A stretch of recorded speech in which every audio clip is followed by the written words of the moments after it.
Diane Mourglia-Swerdlow with another edition of Healthy Living for Expansions.com. And today I have a wonderful treat for you. We are going to make banana bread. Now I've already put 5 bananas in here, and I wanted to show you what I started with. A lot of times you wonder what to do with bananas that get overripe. Well, this is the kind of banana that you want to cook with because it really has wonderful sugar that has come out. It's very sweet and it's really tasty. If you don't have time, you actually can put these in your freezer and freeze them just like they are.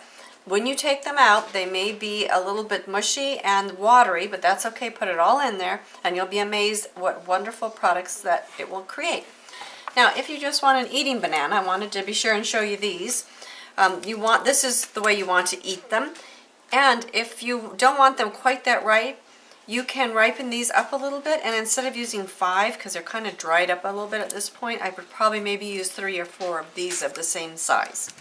So, I start with my 5 bananas. You can see how mushy they are, which is perfect for what I want to use them for. Really nice and soft. And you can of course use a hand mixer, but for these, because they're so soft, you can just do it with a spoon or something like what I have, a nice spatula. And I am going to put in a half a cup of buckwheat flour. Here's my buckwheat, and you want to remember that is an herb and not a grain. And then I have also ground 3/4 of a cup of raw almonds, and that's going to go in for my flour. I'm going to start mushing things up. And that will again help the bananas to become nice and smooth in there. But you can see what a nice base that this is making.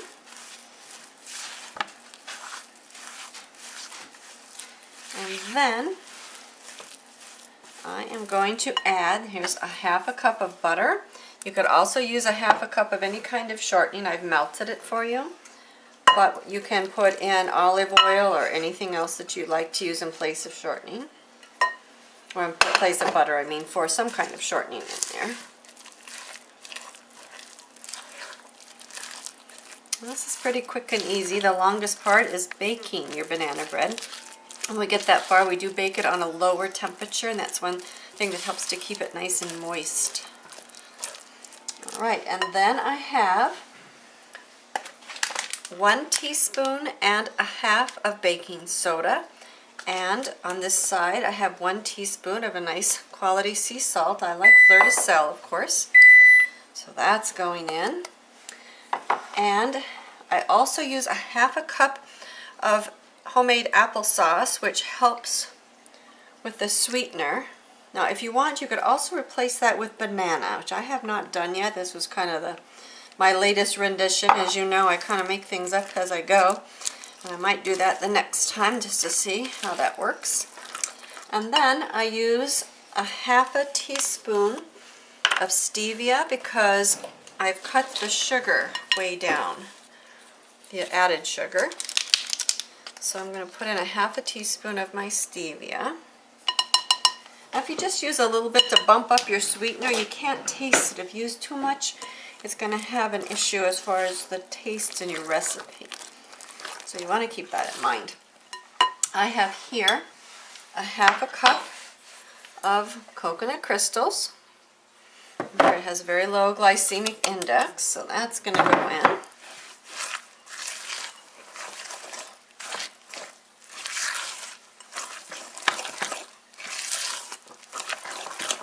If you wanted to, you could add nuts. You can add cinnamon. It's up to you. However, I kind of always advise you to do the recipe as I show you the first time through, and then at least as close as possible so you have an idea of what it is, and then you can change it here or there. But again, it's up to you and how creative you feel. And my last addition are 2 eggs. I have my oven preheating on 325.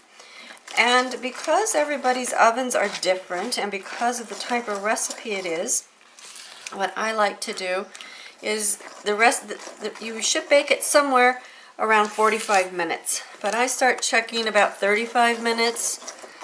Usually I run it pretty close to 45 minutes to an hour before it's actually done, because we do cook it on a lower temperature. But again, know your oven. It could take up to an hour, so allow time for it to bake. Maybe not a good recipe to do if you're in a hurry. Now over here I have my loaf pan. It is about a 4 by 8. It's a big one. You can get smaller ones. I have wax paper, and what I do in order to help make it easy to get out of the pan is I take it about the width of my hand, this way, or the length, perhaps better way. I just push this in the bottom, and then I spray it with my coconut oil spray. Think that out, there we go. And then I just put it in.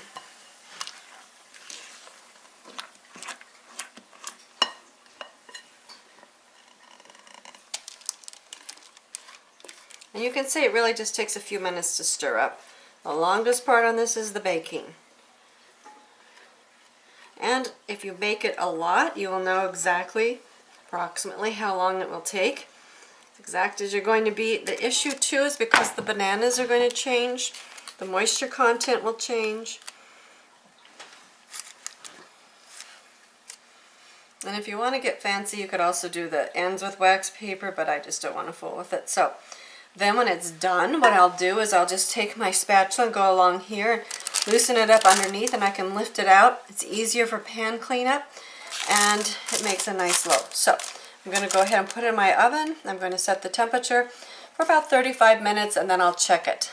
And we'll keep watching it until it is actually completely baked.